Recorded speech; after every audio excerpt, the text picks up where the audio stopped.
meets the true life story of a group of elite former military operatives stationed at a secret CIA base in Benghazi. There are many tragedies about that day. One of them is that the attackers got what they wanted. On September 11th, 2012, a huge attack happened in Benghazi, Libya. It wasn't the moment where everyone recognized that the Islamists are in charge of everything in Benghazi. Leaving 4 Americans dead, including U.S. Ambassador Christopher Stevens. Stevens knew that there were people with guns and strong anti-Western feelings. He was there to talk to those people and change their minds to whatever extent that was possible. Years later, the attack would lead to Jim Jordan seriously questioning Hillary Clinton during a heated hearing. Jordan bombarded the overconfident Clinton with so many tough questions about her role in the tragedy that she struggled to respond. Just gave a long answer, Madam Secretary, to Ms. Sanchez about what you heard that night, what you're doing, but nowhere in there did you mention a video. You didn't mention a video because there was never a video-inspired protest in Benghazi. There was in Cairo, but not in Benghazi. But why was Jordan questioning Clinton so relentlessly? And what happened after the hearing? The official statement of the State Department blames a video. Why? Stick around, because what we're about to reveal will blow your mind. Jim Jordan's questioning. Hillary Clinton over the Benghazi attack.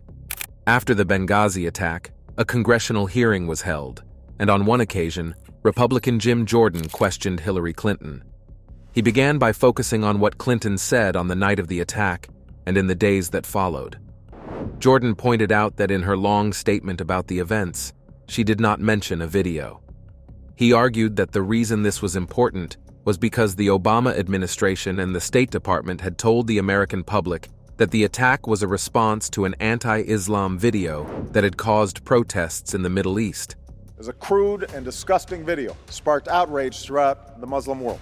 Now, I have made it clear that the United States government had nothing to do with this video. But Jordan found one thing strange. If there was no mention of a video in Clinton's private statements, why was the public told that the video was the cause? Jordan pressed Clinton, pointing out that in emails she sent on the night of the attack, she described it as a planned terrorist attack, not a protest gone wrong. He then referenced a call Clinton had with the Egyptian Prime Minister, in which she said that the attack had nothing to do with a video. Clinton listened carefully as Jordan spoke. She did not interrupt him. When he finished, she denied that there was any attempt to mislead the public. She explained that in a situation like Benghazi, where things were happening quickly and information was coming in from different sources, it was hard to know exactly what was true right away. She defended herself by saying that the information changed over time and that at first, there was confusion about what had happened, but Jordan wasn't satisfied with that answer. He believed that Clinton had known from the start that it was a planned terrorist attack, and yet she and others in the administration still blamed the video. He continued pressing her, asking why she would tell her own family and foreign leaders one thing, but tell the American people something else. Jordan then moved on to the issue of where the video explanation came from in the first place. He argued that while there had been protests related to the video in Cairo, Egypt, there had been no such protest in Benghazi. The inflammatory video had been shown on Egyptian television, which has a broader reach than just inside Egypt. He asked Clinton why her team and the administration continued to push the idea that a video had caused the attack when it clearly had not. Again, Jordan did not like this explanation. He believed that Clinton and her team deliberately misled the public because admitting that Benghazi was a terrorist attack would have been politically damaging.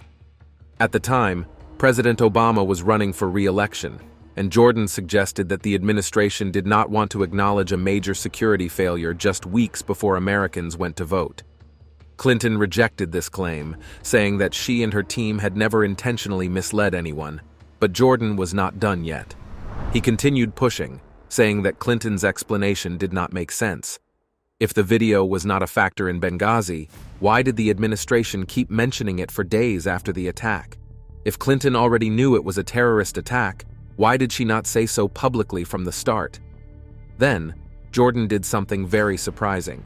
He turned his focus to the official statements that had been made by the State Department and other government officials in the days after the attack. Jordan pointed out that even after it became clear that there was no protest in Benghazi, Clinton and others still mentioned the video.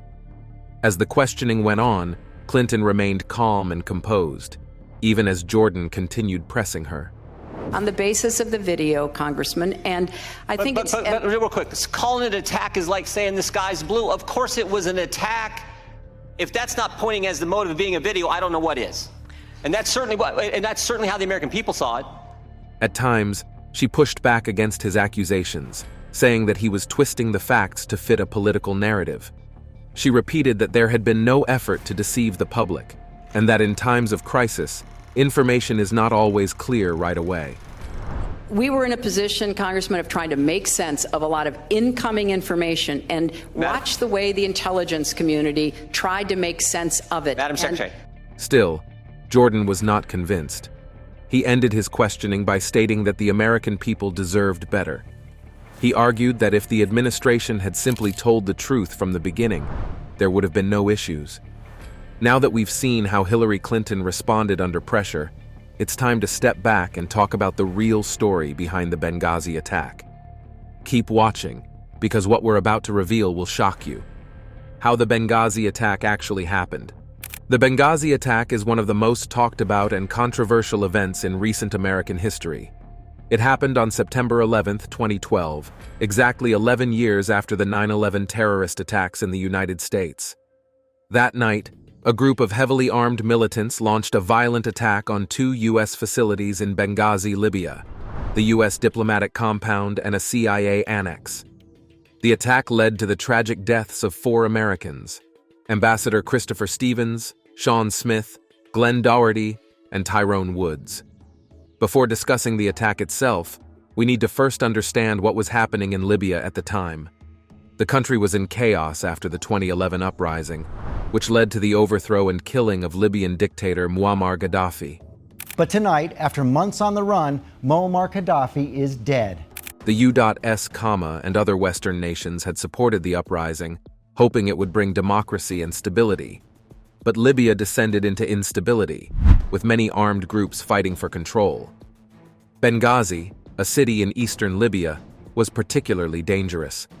It was home to militias, extremist groups, and criminal gangs, many with ties to Al-Qaeda, the terrorist group behind the 9/11 attacks. The security situation was so dire that several countries had already pulled out their diplomatic missions, deeming it too risky to stay. Despite these dangers, the U.S. maintained a diplomatic mission in Benghazi, led by Ambassador Christopher Stevens. Stevens had worked with Libyan rebels during the uprising and was passionate about building a strong relationship between the U.S., and Libya. But he was aware of the worsening security and had repeatedly requested additional security for the mission. Unfortunately, his requests were denied, as the U.S. government believed that increasing security would send the wrong message about its relationship with Libya. On the night of September 11, 2012, everything seemed normal at the U.S. diplomatic compound. Stevens and his team were inside, with Libyan guards outside, but just after 9:40 p.m., gunfire and explosions suddenly erupted. A group of militants stormed the compound, overpowering the Libyan guards at the gate and setting the buildings on fire. The attackers fired grenades and automatic weapons at the Americans inside. Ambassador Stevens and Sean Smith tried to escape to a safer room inside the main building, but the attackers set it on fire. The smoke filled the room quickly, trapping both men. Security officers tried to rescue them, but by the time they reached the room, Sean Smith was dead, and Stevens was missing. Meanwhile, at a nearby CIA annex, a group of security contractors, including Tyrone Woods and Glenn Doherty, received word of the attack. They were initially ordered to wait, but eventually defied orders and rushed to the compound. After rescuing several Americans, they took them back to the annex, but Stevens was still missing. At around 1 a.m., Libyan civilians found Stevens inside the burning building. They rushed him to a hospital, but he was later pronounced dead from smoke inhalation. Meanwhile, the attackers followed the Americans to the annex and launched a second assault, this time using mortars. Woods and Doherty, who were defending the rooftop, were killed instantly. The remaining Americans fought bravely until dawn, when Libyan government forces arrived, and the survivors were evacuated. Now, did the United States react to this news of the attack? Stick around because the next part of this video will leave you stunned. The aftermath of the attack and the public's criticism of the government. When news of the attack reached the U.S., there was immediate outrage. Americans wanted to know how this happened and why there wasn't better security for the 4 Americans that died. At first, the Obama administration said that the attack was a spontaneous protest caused by an anti-Islam video that had been circulating online. This explanation was quickly challenged as more information emerged showing that the attack had been planned and carried out by a terrorist group. Many Republicans accused the administration of lying, saying they did not want to admit that a terrorist attack had occurred just weeks before the 2012 presidential election. As more details surfaced, public anger grew. Families of the victims demanded answers. They wanted to know why requests for additional security at the U.S. diplomatic compound in Benghazi had been denied in the months before the attack. Some reports revealed that Ambassador Chris Stevens himself had asked for better security due to the increasing violence in Libya, but these requests were never approved. Many Americans felt that this was a massive failure by the government, one that had cost 4 lives.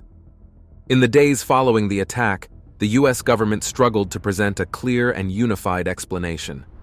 President Barack Obama, speaking from the White House Rose Garden on September 12, 2012, referred to the attack as an act of terror, but his administration continued to blame the anti-Islam video as the trigger.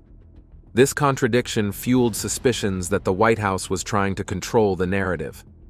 4 days later, U.S. Ambassador to the United Nations Susan Rice appeared on several Sunday morning talk shows, repeating the claim that the attack was a protest gone wrong. Many critics later argued that Rice had been deliberately misleading the public. They believed that officials knew from the start that the attack was an organized terrorist operation, but chose to hide the truth for political reasons. Republicans, particularly those in Congress, demanded an investigation. They argued that the Obama administration had failed to keep American diplomats safe and then misled the public about what had really happened. Meanwhile, Democrats defended the administration, saying that in the chaos of the moment, officials had simply relied on the intelligence they had at the time. This political divide only intensified the controversy. In response to public pressure, multiple investigations were launched. One of the first major hearings took place on October 10, 2012, just 1 month after the attack. During this hearing, officials from the State Department admitted that there had been requests for additional security before the attack, but these requests had been denied. This shocking revelation made Americans even more furious. It showed that the attack might have been preventable if stronger security measures had been in place. Things don't end there. To further investigate, the Accountability Review Board, also known as the ARB, an independent government committee, released a report in December 2012. The report blamed the State Department for failing to recognize the security risks in Libya. It concluded that systemic failures within the department had left the U.S. mission in Benghazi vulnerable, but it did not assign direct blame to any one individual, which frustrated many people who wanted specific officials to be held responsible. The most explosive moment came in January the following year, when then Secretary of State Hillary Clinton testified before the Senate Foreign Relations Committee. During the hearing, Republican Senator Ron Johnson pressed her about why the administration had falsely blamed the attack on a protest. Clinton argued that the most important issue was finding out how to prevent future attacks, rather than focusing on why the attackers did what they did. Some agreed with her, but others saw her comment as dismissive and uncaring. Many believed she was avoiding responsibility for the security failures that had led to the deaths of 4 Americans. Finally, after years of investigation, the House Select Committee on Benghazi released its final report in June 2016. The report criticized the Obama administration and the State Department for failing to recognize security risks and for responding too slowly to the attack. But it did not find direct evidence that Clinton or other officials had intentionally lied or covered up the truth. Well, what do you think about Jim Jordan's questioning of Hillary Clinton? Do you believe that the United States government was responsible for this attack? AI robots. The Simpsons are kind of spooky when it comes to predicting the future, especially with technology. Take Treehouse of Horror 14, where Homer loses his job due to an alcohol test, hinting at a future where robots take over jobs, something that's happening now with AI. By 2025, robots could be doing a lot more than just assisting. They could be taking over entire roles. What do you think your greatest skills are? Well, I would say that one of my greatest skills is my ability to interact with humans in a conversational manner. Another episode has Homer and his friends training AI robots, a thought that felt crazy back then but is happening today. But just like in the 1994 Itchy and Scratchy Land episode where robots go rogue, there are real warnings about AI turning against us. I look at their hands, which have turned into buzzsaws. And With AI advancing so fast, we might be in for some big changes by 2025. What other Simpsons predictions should we look out for in 2025? Could The Simpsons be the ultimate fortune teller? What you are about to hear will blow your mind. Apple Vision Pro. The Simpsons may have seen the future when they showed Springfield residents using virtual reality headsets in their 2016 episode Friends and Family. The characters used the headsets to travel anywhere, finish tasks, and enjoy life without moving a muscle. Sound familiar? This looks a lot like Apple's Vision Pro, which lets users interact with a virtual world using just their eyes and hands. A video that has gone viral on social media claims The Simpsons predicted the newly released Apple Vision Pro. And in the clip, characters are seen going about their daily lives. You can see them wearing virtual reality headsets. The episode hilariously shows how people got so caught up in their virtual lives that they forgot about the real world.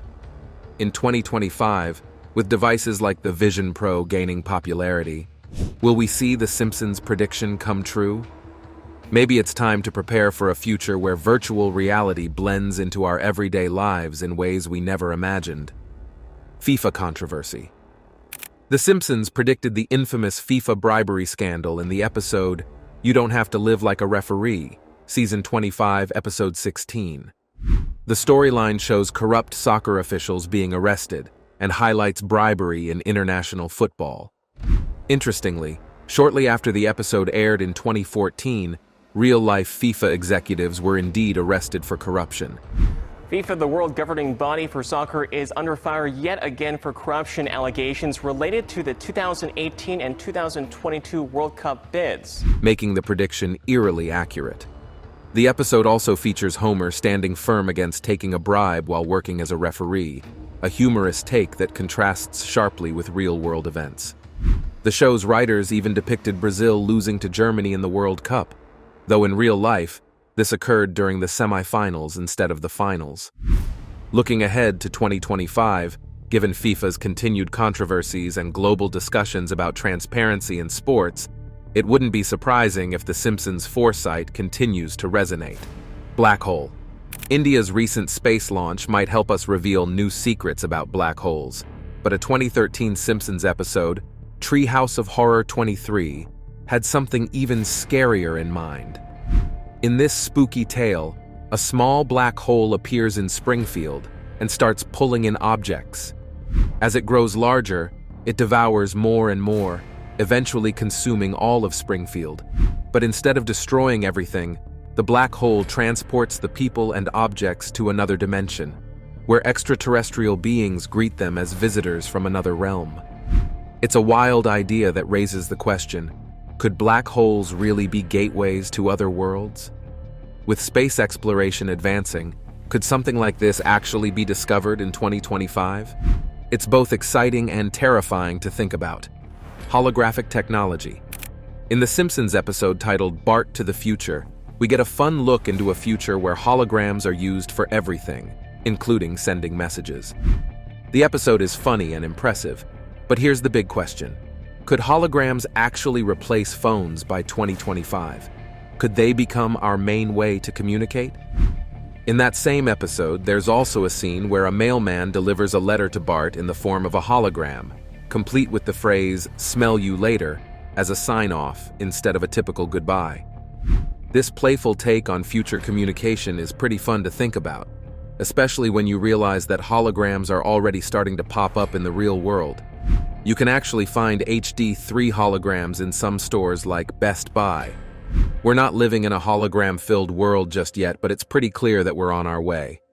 Zombie apocalypse. In The Simpsons, a zombie apocalypse sparked by a food-related crisis becomes a hilariously chilling prediction. In the Treehouse of Horror XX episode, a burger called Burger Square, made from cannibalistic cows, turns out to be a deadly creation. The first person to take a bite, Kent Brockman, quickly transforms into a zombie-like creature called a muncher. The virus spreads fast, turning Springfield into a zombie-infested chaos, leaving only the Simpson family to survive. Bart is mysteriously immune, and the family races to find safety amid the madness. While this wild scenario is full of laughs, it also paints a picture of how a foodborne disaster could spiral out of control. While a zombie outbreak may seem far-fetched, the idea of a food-related pathogen causing mass panic feels a bit too real. Nuclear Armageddon. The Simpsons has once again made a spine-tingling prediction about nuclear Armageddon, and fans can't help but be on edge. In one episode, Homer is the only survivor of a nuclear disaster, and this is a very unsettling thought that feels a little too close for comfort. Another plotline sees a secret organization setting off a nuclear explosion. What's even creepier? The world today is seeing rising nuclear tensions, especially with military threats in the air, like those from Russia. The Simpsons even predicts disruptions like solar flares or nuclear plant meltdowns that could bring chaos. And scientists today are warning about real threats, like cyber attacks on nuclear plants or solar storms messing with our tech. Is it really happening? Only time will tell, but this is a prediction to watch out for. Economic collapse. Imagine this. The Simpsons predicted the financial chaos of 2025, where an economic collapse has the potential to reshape the world as we know it. The show, with its knack for predicting the future, has already given us a glimpse of what this might look like. In one of the episodes, Treehouse of Horror 99, a disastrous economic fallout begins when Homer's job at the nuclear plant goes south, leading to societal breakdown. Fast forward to Back to the Future, and we see Lisa Simpson as president, inheriting a dire budget situation left by the previous administration. Her words echo real-world struggles. As you know, we've inherited quite a budget crunch from President Trump. Could 2025 see the fulfillment of these Simpsons predictions? If history repeats itself, we might be in for an economic roller coaster, with financial disasters and political power shifts reshaping everything we know. Moving to Mars. One of the most thrilling predictions from The Simpsons is the colonization of Mars. In a standout episode, Lisa and Marge embark on a mission to build a habitat on the Red Planet. While Lisa volunteers for a one-way trip, Marge isn't too thrilled. To stop her, the whole family signs up. The show imagines Mars colonization happening before 2026, though the mission initially fails. Lisa and Marge make it to Mars in 2051, but in a surprising twist, Lisa decides to move to Venus instead. This wild scenario might seem out there, but it aligns with Elon Musk's real-life ambitions for Mars. His SpaceX program is pushing for space travel and aiming to make Mars home for humanity. In fact, many have already applied for this mission, eager to make this space dream a reality. Hover cars. In 2005, The Simpsons predicted that Bart and Lisa would one day use a machine to look into their future. In this vision, Marge leaves Homer after he spends all their money on an underwater house and a hover car. The hover car, though a bit bumpy, takes them through a quantum tunnel, and the scene feels pretty futuristic. Then, in a 1992 episode of Asterisk Itchy and Scratchy Land Asterisk, we see an older Homer and Bart walking down the street, passing by a hover car on their way to the cinema. By then, hover cars have become as common as any other mode of transportation. Fast forward to today, and while hover cars are still a dream for most, The Simpsons might not be too far off. In other episodes, Bart and Lisa cruise around the city in hover cars, showing us a future where they're the primary way of getting around. With all the advancements in tech and things like Elon Musk's work on electric vehicles, It's not too crazy to think we might see hover cars by 2025. Could The Simpsons have gotten this right? Let's wait and see. Autonomous vehicles. In The Simpsons, self-driving cars take a turn for the worse in the episode Baby You Can't Drive My Car. While self-driving vehicles are a huge leap forward, this episode shows how things can go wrong when technology doesn't work as expected. Homer and Marge end up in a self-driving car, and Homer gets confused about how to steer, only for the car to continue moving even when he needs a bathroom break. It's an unsettling thought, right? In real life, we've seen the development of self-driving cars, though they're still a work in progress. Companies like Tesla and Waymo are making strides, but challenges remain, from safety concerns to the legal side of things. There's also the issue of accidents caused by malfunctioning tech, just as The Simpsons predicted, like people walking into traffic while distracted by their VR headsets or having a self-driving car fail to stop in time. But all of these problems will be solved just in time for 2025, and we will get to fully see autonomous vehicles on our roads without major hiccups. Curling gold medalist. In 2025, The Simpsons' prediction about curling will be even more remarkable. In the 2010 episode Boy Meets Curl, Homer, Marge, and the Skinners are seen training in curling and later competing for Team USA at the Winter Olympics. They face off against Sweden in the final, and against all odds, they win the gold medal. The episode aired with this fictional storyline, but it turned out to be eerily accurate. Fast forward to the 2018 Winter Olympics, where the U.S. men's curling team made history by winning their first ever Olympic gold medal, beating Sweden in the final match, just as The Simpsons predicted. The team, led by John Schuster, became national heroes, clinching the gold in a dramatic 10-7 victory over Sweden. This win went viral because the U.S. had never won Olympic gold in curling before, and the match became one of the most memorable moments of the 2018 Games. Winning an historic gold medal in Pyeongchang, we welcome to the floor of the big board the U.S. men's curling team, John Schuster, Tyler George, Matt Hamilton, John Landsteiner, and Joe Polo. Schuster and his team faced a lot of pressure, but they pulled off an incredible victory, cementing their place in Olympic history. What makes the prediction even more impressive is that The Simpsons had predicted this event more than 8 years before it happened. Virtual dining. In one unsettling Simpsons episode, the show takes a futuristic dive into virtual reality. While they might not have predicted the exact rise of VR, they definitely saw its potential dangers. Set in 2030, Homer and Marge use VR glasses and feeding tubes to experience virtual fudge, with Homer humorously complaining that virtual fudge tastes like crap. You'd think this no-calorie food would help Homer shed some pounds, but it doesn't. In real life, a company called Aerobanquets RMX has made virtual dining a reality, and even Royal Caribbean is experimenting with VR dining on their cruises. Picture this. Each bite of food transports you to a new virtual setting. Sounds cool, right? But here's the catch. People start wandering around with their VR headsets, causing accidents on the streets.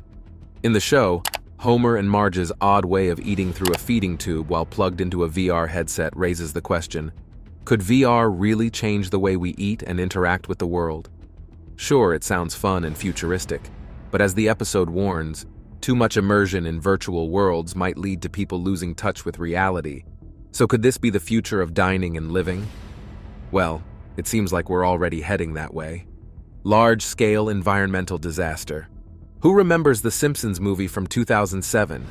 You know, the one where Homer somehow manages to dump a ton of pig poop into Springfield Lake, kicking off an environmental crisis of epic proportions? Naturally, the government steps in and wraps the town in a gigantic bubble to quarantine the disaster. A bit over the top? Sure, but the whole environmental mess?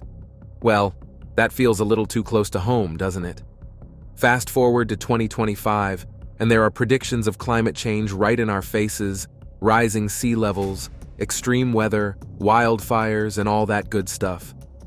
While a bubble over Springfield might be a bit too extreme, it's not too far-fetched to imagine how these kinds of disasters could lead to huge real-life problems. Take a look at cities like Miami and New York, which are gearing up for flooding, or California, battling constant wildfires. All this stuff may get worse in 2025, and it looks like we might be heading towards some serious environmental consequences unless we start taking action. Solar automobiles. In the Simpsons episode Paths to Glory, Lisa builds a solar-powered car to race in the alternative energy derby, only for a massive blimp from Duff Beer to block the sun and stop her just before the finish line. Classic Simpsons comedy, right? But here's the kicker. In 2025, solar cars could actually become a reality. Companies like Tesla and Lightyear are pushing forward with solar-powered vehicles that could reduce fuel costs and carbon footprints. Sounds like a win, right? But just like Lisa's race, the journey won't be smooth. Big corporate players like those in the fossil fuel industry might throw some shade, literally, at the idea. Still, solar cars are inching closer to reality, and by 2025, you might just be cruising along in a car powered by nothing but the sun. Baby translator. Envision a world where parents could finally understand every little cry their baby makes. In the Simpsons episode Lisa the Simpson, Martin Prince comes up with the ultimate invention, a baby translator. This device supposedly decodes infant babble into full-on English, and at first, the family just laughs it off as a joke. Marge even says, "You don't have to humor me." But surprisingly, it actually works. And what does baby Maggie say? "And lavish attention on me and entertain me." Talk about a game changer, right? In the episode, this invention opens up the possibility of parents truly understanding what their baby wants. No more guessing or feeling like you're playing detective all day. We're not quite there yet, but the idea is seriously cool. The conclusion of existence. The Simpsons have always been ahead of their time, but in one episode, they took it to a whole new level with a little apocalyptic drama. In a flash of pure Homer wisdom, he predicts the end of the world based on a passage from Revelation chapter 6, verse 13. Stars falling to earth, the rapture, the whole shebang. Sounds like your typical end of the world stuff, right? Homer tells his friends and family that the apocalypse is coming, and when the day finally arrives, everyone's waiting for some big dramatic moment. But here's the twist. Nothing really happens, except Homer finds himself in heaven, of all places. No dramatic battle, no fiery chaos, just a big old surprise that he's chilling in the afterlife. This episode reminds us that the end could come at any time, but maybe it won't be as exciting as we think. You know, just a little Simpsons twist on the whole doomsday scenario. Personalized medicine and genetic advancements. In the classic episode Homer the Heretic, Homer visits a futuristic medical office where technology can instantly identify his health issues. It's a quick, almost comedic way to show how advancements in medicine could lead to personalized care tailored to your very DNA. But here's the kicker. This is no longer just TV fantasy. By 2025, we might be living in a world where personalized medicine isn't just for the super rich or Hollywood elites. We're already seeing real breakthroughs with CRISPR gene editing technology and custom-tailored treatments that match your genetic makeup. Picture getting a health diagnosis where your doctor doesn't just guess, but actually knows exactly what's going on inside your body at the genetic level. Sounds like the future, right? Well, the future might just be here before we know it. Leave your opinions in the comments section. Remember to like, share, and subscribe for more. Also, click the following video shown on your screen. You will enjoy it.